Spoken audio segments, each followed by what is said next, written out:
Hi everyone, today I will explain to you the temperature control protection switch of the ozone generating tap. This is the temperature control switch.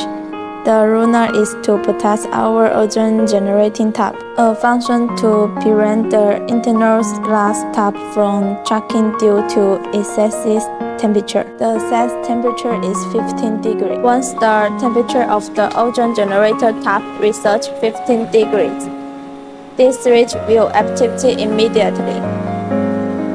Turn off power to the power box to stop the ozone generator.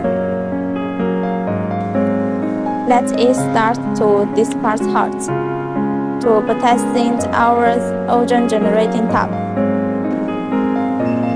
As soon as the temperature falls below 15 degrees, at this time the temperature control stops working. The power box will resume normal operations and supply power to the ozone generating tap to resume normal use. Let me show you how it works.